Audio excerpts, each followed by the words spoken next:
Bienvenue si vous nous rejoignez pour ce nouveau journal sur RTI 1. En voici tout de suite les titres.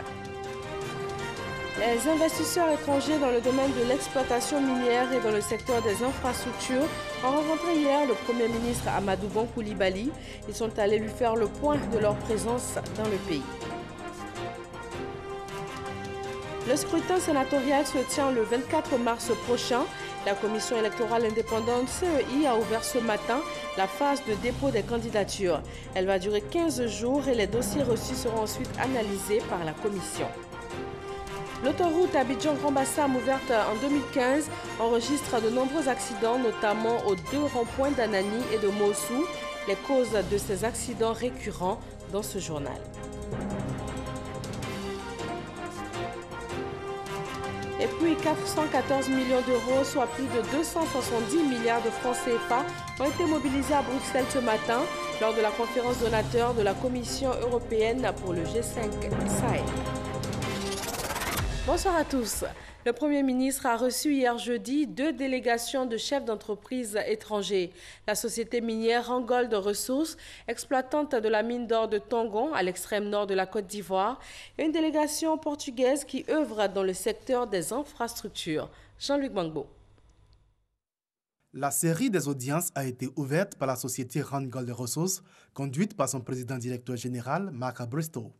Rangold Resources est la société qui exploite la mine d'or de Tongon, située dans le département de Mbengue, au nord de la Côte d'Ivoire.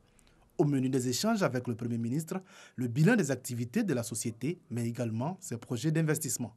So we've invested more than $700 million. You might want to put that in. Le plus gros projet sur lequel nous avons investi en Côte d'Ivoire, c'est bien sûr la mine d'or de Tongon, qui représente un investissement de plus de 300 milliards de francs CFA. Et cet investissement, lorsque vous regardez la durée de vie de la mine, il nous reste aujourd'hui à peu près 4 à 6 ans encore en exploitation. Donc ce qui est important pour nous dans nos perspectives, c'est de commencer à réfléchir à l'après-Tongon. Au total, Rangold Resources a contribué depuis la création de la mine d'or de Tongon à plus de 500 milliards de francs CFA à l'économie ivoirienne. Le Premier ministre a également reçu une délégation de Mota Engil, une entreprise portugaise de bâtiments et travaux publics spécialisée dans la construction d'infrastructures et génie civil.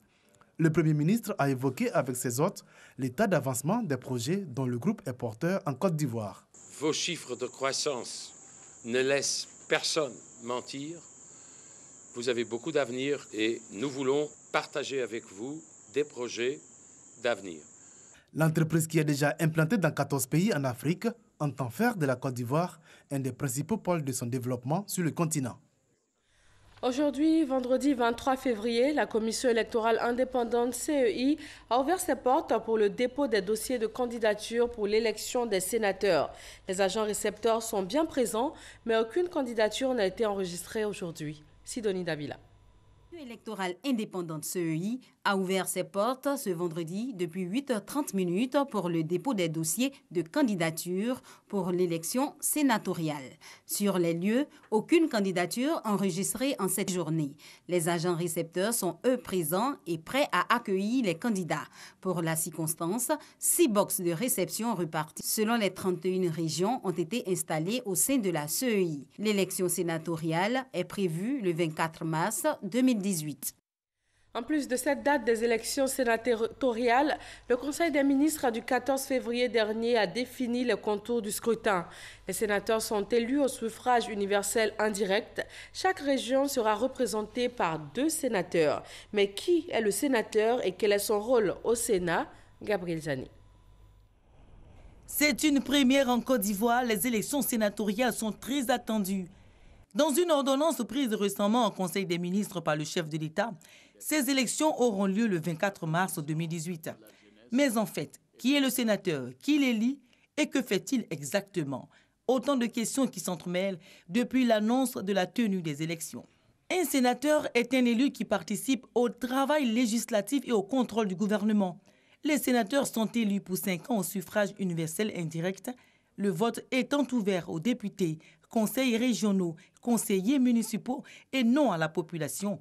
Cela dit, une partie des sénateurs sera élue par les députés actuels ainsi que les conseils municipaux et régionaux et de districts en exercice. Après cette élection, le président de la République désignera le tiers des membres du Sénat, soit 33 personnalités, ce qui équivaut à une personnalité par région et par district. Conséquemment, il y aura 33 sénateurs désignés par le chef de l'État et 66 élus par les élus locaux, car selon l'ordonnance, chaque région ou district est représentée par 2 sénateurs. Conformément aux dispositions transitoires et exceptionnelles de la Constitution de la Troisième République, le mandat des sénateurs prend fin en 2020. Les sénateurs vont assurer la représentation des collectivités territoriales et des Ivoiriens établis hors de la Côte d'Ivoire. Pour ce scrutin du 24 mars, le stylo à encre indélébile remplace l'encre indélébile au cours du vote. C'est l'information majeure qui ressort de la rencontre entre le corps préfectoral, le ministre de l'Intérieur et de la Sécurité et la commission électorale indépendante. Michel Digré. Pour les premières sénatoriales en Côte d'Ivoire, la commission électorale indépendante et le ministère de l'Intérieur ne souhaitent pas rater l'organisation de ce scrutin.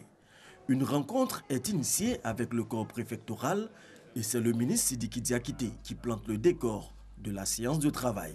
Nous avons souhaité pouvoir vous rencontrer, vos circonscriptions ayant été choisies comme par justement le texte de cette ordonnance pour servir de lieu de vote et abriter les différents bureaux de vote. Des innovations sont annoncées pour ce scrutin particulier avec un corps électoral composé uniquement de députés, de conseils régionaux et municipaux. Quand l'électeur se présente, il y a une vérification des mains de l'électeur pour s'assurer qu'il n'y a pas déjà d'encre ou indélébile sur un de ses doigts. Puisque l'électeur est marqué chaque fois qu'il vote. Nous le faisions dans le passé avec l'encre indélébile. Nous allons innover cette fois-ci avec un stylo indélébile. Des modifications sont également signalées sur les bulletins de vote. Alors, sur les bulletins de vote, dans le passé, vous avez des hologrammes. Nous avons supprimé l'hologramme et le secrétaire qui remet le bulletin à l'électeur doit signer à un emplacement réservé à citer. Le président de la commission électorale indépendante donne les enjeux de ce scrutin. Le véritable défi qui est lancé à la commission électorale est bien entendu de réussir à organiser ce scrutin dans le respect des normes de fiabilité, de transparence et d'équité. Que le verdict proclamé soit conforme à la volonté du peuple exprimée dans les urnes et que tout cela se passe partout dans un environnement apaisé. Un scrutin dans un environnement apaisé, c'est la mission confiée à l'ensemble du corps préfectoral qui s'est engagé à jouer sa partition pour la réussite de ces élections. Voilà pour le chapitre sur les élections sénatoriales. Pendant 15 jours à compter d'aujourd'hui, donc, c'est la phase de dépôt des dossiers de candidature. Parlons agriculture avec la 2e édition des Journées nationales des exportateurs de cajou ce vendredi. Plus de 1000 participants nationaux et internationaux prennent part à l'événement. Il s'agit essentiellement d'identifier les problèmes liés à la commercialisation de la noix de cajou et de proposer des solutions afin d'améliorer la qualité du produit. Jean-Luc Mangbo. La Côte d'Ivoire, plus que jamais, la plaque tournante du commerce mondial de noix de cajou. Un statut qui se renforce avec la tenue de ces journées nationales des exportateurs de cette spéculation, événement par lequel ces acteurs entendent apporter leur contribution à l'industrialisation de la filière cajou. Compte tenu des défis énormes liés à cette volonté d'industrialisation, il serait souhaitable d'en faire une politique plus inclusive en faveur des exportateurs, en encourageant les efforts de reconversion des uns et la volonté de polyvalence des autres. La transformation locale de la noix de cajou, l'un des principaux défis que souhaite relever le gouvernement ivoirien. Des nouvelles dispositions ont ainsi été prises pour renforcer la capacité des unités de transformation. Le gouvernement a décidé d'offrir une prime à la transformation de 400 francs sur chaque kilo d'amandes produit. Cela a coûté à nos caisses 3 milliards de francs CFA en 2016. Le gouvernement a par ailleurs décidé d'impliquer davantage les exportateurs dans cette politique d'accroissement de la transformation, en réservant aux industries locales 15% des volumes à exporter. Des mesures que saluent les participants à cette rencontre. L'objectif du pays, justement, c'est de pouvoir valoriser toute la chaîne de valeur sur place. Et nous disons qu'on ne va pas continuer à développer ailleurs. Notre présence ici, justement, leur expliquer les atouts de ce qu'il faut pas rester exportateur, qu'il faut être industriel. Je suis venu m'inspirer de ce bel exemple ivoirien dans la filière cajou pour pouvoir répliquer cela dans mon pays, la Guinée, et aider la jeunesse en quelque sorte à s'en sortir. Sur les 700 000 tonnes de noix de cajou produites par la Côte d'Ivoire en 2017, seulement 44 600 tonnes ont été transformées, soit un peu plus de 6%. Le Salon international de l'agriculture de Paris ouvre sa 55e édition demain samedi. L'agriculture ivoirienne y prend part pour la 7e fois depuis l'avènement du président Alassane Ouattara. Que gagnent les acteurs de la filière agricole après ces 7 années de présence au Salon de Paris? Des réponses avec Noël Niayo. Salon international de l'agriculture de Paris-Versailles, la vitrine de l'agriculture française. La 55e édition s'ouvre le 24 février prochain. La participation de la Côte d'Ivoire, une tradition. Tous les ans, l'agriculture ivoirienne, dans sa diversité, est présente. L'agriculture ivoirienne, sous la gouvernance d'Alassane Ouattara, est à sa 7e participation. Qu'a gagné la Côte d'Ivoire en cette participation? Nous avons trouvé la réponse à travers 2 spéculations. La culture du palmier à huile. Une campagne de dénigrement menace l'avenir de la filière. Nous avons été soumis à des dénigrements sur l'image de l'huile de palme il y a de cela quelques années. Et donc, nous avions besoin de communiquer. L'autre spéculation, le karité. Une activité informelle en passe de devenir formelle.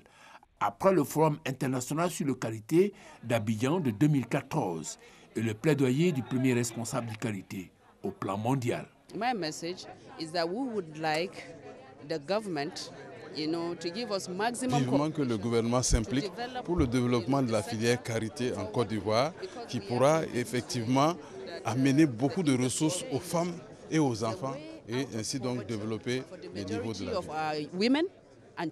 Fort de ses plaidoyers, Sangafoua Koulibaly, ministre de l'Agriculture et du Développement rural, a offert une opportunité à Kati Karité de la Bagoué pour son originalité. C'est les plantes associées qui en font la valeur ajoutée. La réaction du marché est porteuse d'espoir. C'est la reconnaissance du produit en international. Non seulement partout dans le monde et puis même dans la sous-région, j'en ai tiré des collaborations avec d'autres dames qui font à peu près la même chose dans la sous-région. Mais mes meilleurs clients, c'est les Européennes.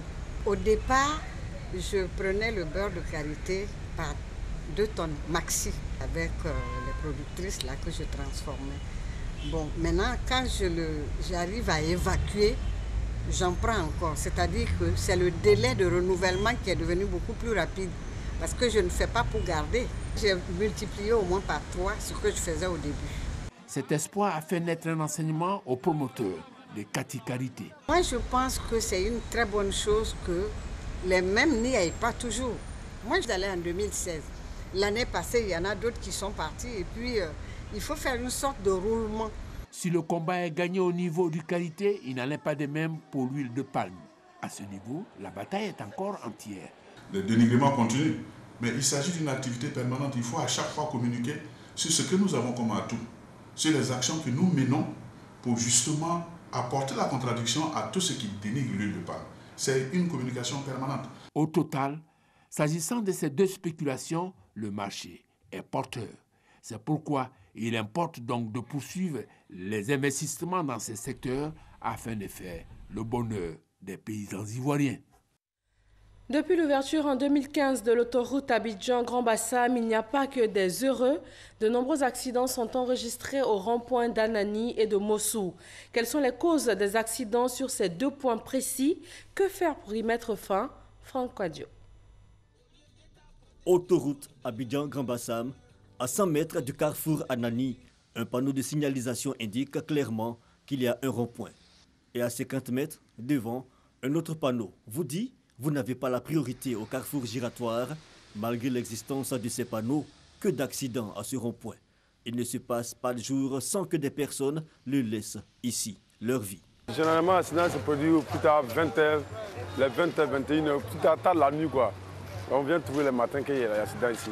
Mais la journée aussi, ça se fait, ça se passe, mais la journée, c'est rare. C'est rare la journée. Depuis l'année a commencé, bon, comme on n'a pas compté, on n'a pas pris le nouveau, mais quand même, c'est beaucoup. Parce que déjà, il faut voir dans une semaine déjà, il y a au moins 2-3 accidents. Les plus grandes victimes sont celles qui ne connaissent pas cette voie et aussi les personnes qui conduisent à vive allure, souvent sous l'effet de l'alcool. Tenez, ce véhicule fait partie des victimes de ce rond-point. Des témoins nous informent que le conducteur serait décédé. Et à voir l'état du véhicule, il n'y a aucun doute, l'accident a été dramatique. Mais il n'y a pas que les automobilistes qui sont en danger par ici. Certaines habitations étant situées non loin du rond-point, beaucoup reçoivent la visite d'automobilistes imprudents. Voilà ma maison qui est là. À cause de l'accident qui s'est produit ici, là, un gros camion est tombé à minuit, il est venu rentrer sur nous. C'est par la grâce de Dieu que personne n'est blessé. Et à cause de ça, on a eu à déménager. Donc là, c'est pas facile. Il y a une voiture qui faisait le tour du rond-point. Lorsque la voiture a fait le tour, je ne sais pas s'il n'a pas su qu'il y avait un rond-point. Et du coup, il était tellement plein qu'il n'a pas pu freiner. Donc, il est rentré dans la maison. Dieu merci, il n'y avait personne dans la maison. Le désarroi des habitants est encore plus grand lorsqu'ils doivent débourser de l'argent pour réhabiliter leurs biens. Quand les voitures entrent dans la maison, on essaie de négocier avec les propriétaires des véhicules. Eux disent non, ils sont déjà assurés, qu'on doit poursuivre l'assurance. Mais on ne peut pas, on n'a pas l'argent pour dire non, poursuivre ça, c'est pas aujourd'hui, ça va sortir. Donc la maison peut rester comme ça. Donc nous-mêmes, on fait notre effort, et pas nos petits jetons, on peut pas donner à notre enfant, payer les briques encore pour refaire ça. À l'ouverture de l'autoroute, il n'y avait que du sable au milieu de ce rond-point. Et au vu des nombreux accidents enregistrés par ici, des balises de sécurité en aluminium solide ont été installées. Ce qui n'a pas freiné les accidents, mais bien au contraire, occasionné de nombreux décès.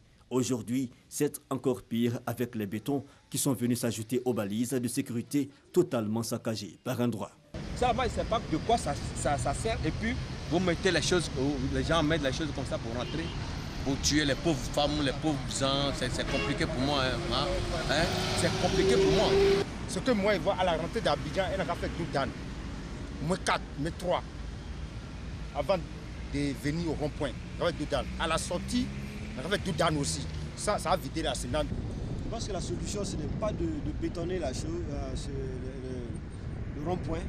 C'est plutôt de faire des ralentisseurs, faire en sorte que quand les voitures arrivent, elles sont obligées de ralentir.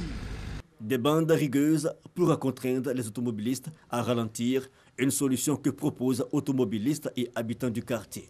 Selon eux, depuis l'ouverture de l'autoroute Abidjan-Grand Bassam en 2015, plus de 300 accidents avec mort d'homme ont été enregistrés à ce seul rond-point. Mais il n'y a pas que le rond-point d'Anani, celui de Moossou, à l'autre bout de l'autoroute Abidjan-Grand Bassam, longue de 15 km, enregistre également de nombreux accidents. Au cours de notre reportage à ce rond-point, un car de transport en commun avait déjà terminé sa course dans le décor et sa position actuelle peut même provoquer d'autres accidents à cause du béton qu'il a trimballé dans sa chute. Rond-point d'Anani et de Moossou, ces aménagements particuliers pour réguler la conduite automobile sont devenus de véritables carrefours de la mort, malgré l'éclairage qui existe sur le long de l'autoroute jusqu'à ces endroits.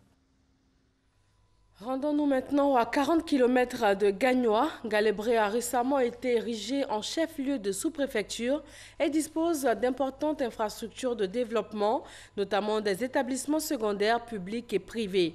Mais ce n'est pas la joie pour les jeunes élèves qui s'y retrouvent pour poursuivre leur scolarité. C'est au quotidien qu'ils rencontrent des difficultés et pas des moindres. Mamadou Kwasi.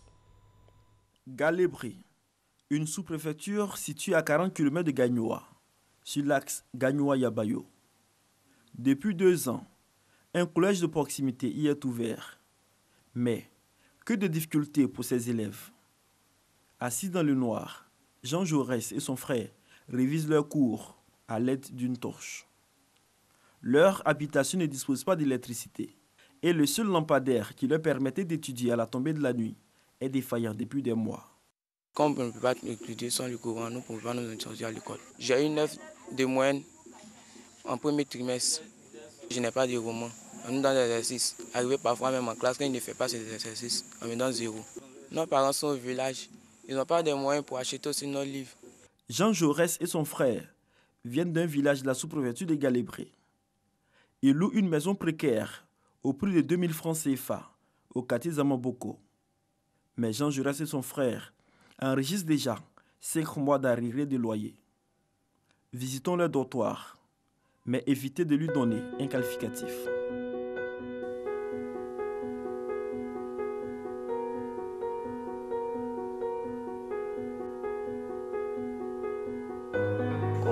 À quelques pas de là, Wilfried, 14 ans. Il est à la cuisine, une cuisine de fortune en plein air dans le noir.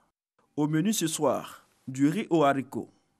Il est l'aîné d'un groupe d'enfants de la même condition de vie que Jean Jaurès. Nous avons préparé haricots, mélangé riz.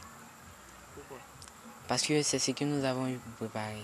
C'est pour aujourd'hui soir et puis demain midi. C'est celui qui arrive premier qui prépare. Et lui peut descendre à 16h, nous on descendu à 18h.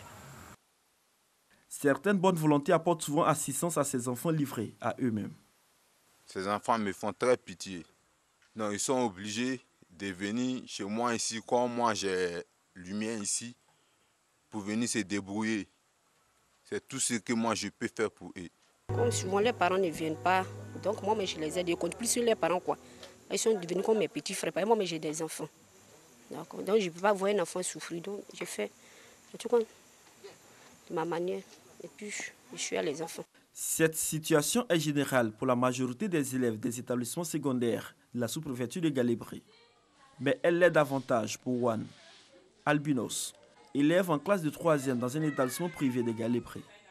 Elle vit seule, une situation qui accentue davantage sa vulnérabilité. Souvent quand il quitte l'école, il vient. C'est maintenant que je vais préparer. Souvent, il arrête de préparer. Il prend mes cahiers, il m'a étudié parce qu'il voit qu'il est trop tard. La vie est trop difficile pour moi, même à l'école. Je suis obligée d'approcher le cahier là, mes yeux, pour que je vois.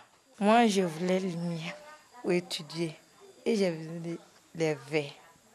Ces conditions de vie ne favorisent pas de meilleurs rendements à l'école pour ces élèves.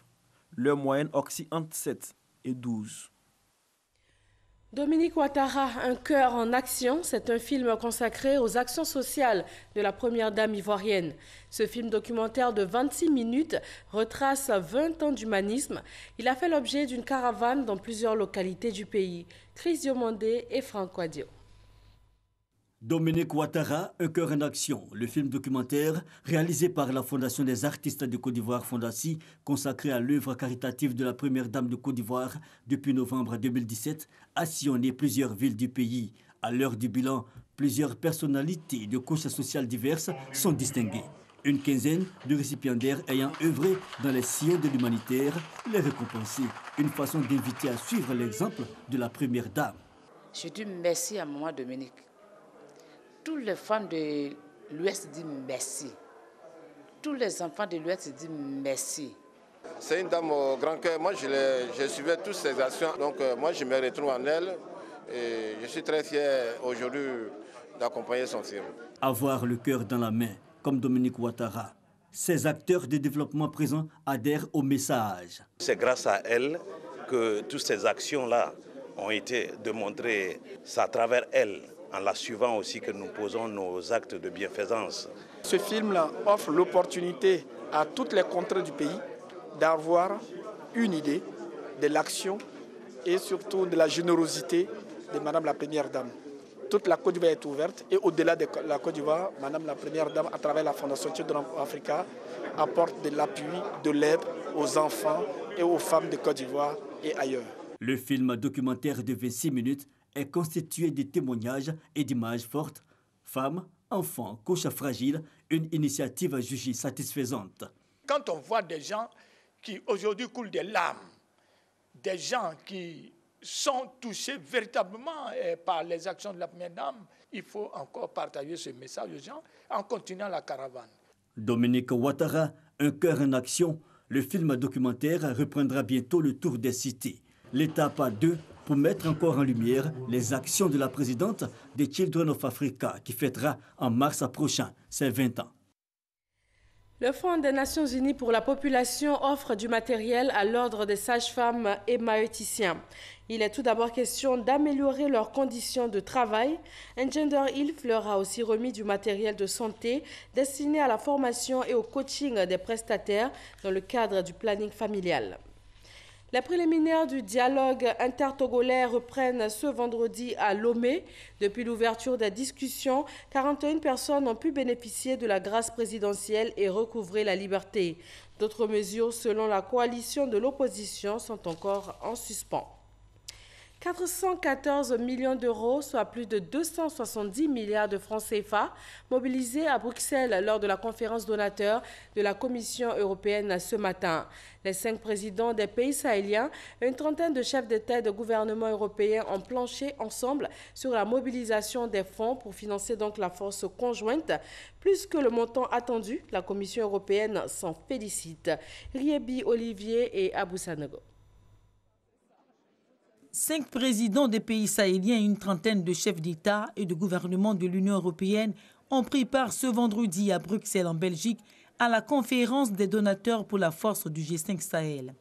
Cette conférence avait pour objectif de mobiliser au moins 300 millions d'euros, soit plus de 196 milliards de francs CFA, en vue du financement de la première année d'opérationnalisation de la force conjointe antiterroriste.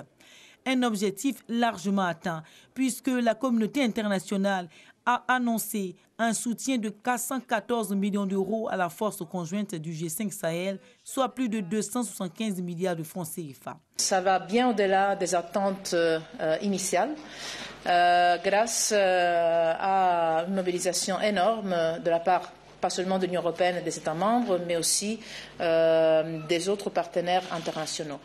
L'Union européenne participe pour près de la moitié à ce financement de la force militaire du G5 Sahel, censée devenir pleinement opérationnelle en milieu d'année et dont la mission est de lutter contre les groupes djihadistes dans la région du Sahel.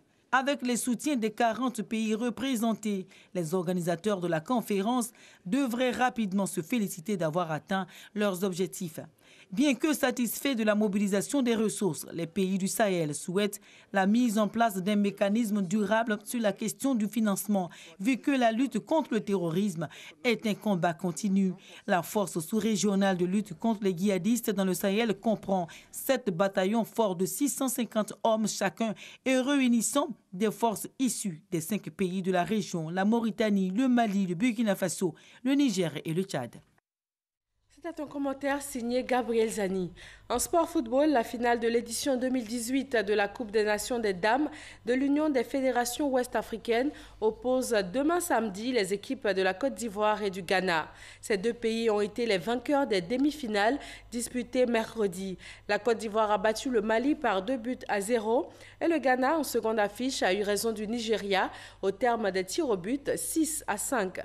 La rencontre va se jouer à 18 h au stade Robert Champroux de Marcory demain.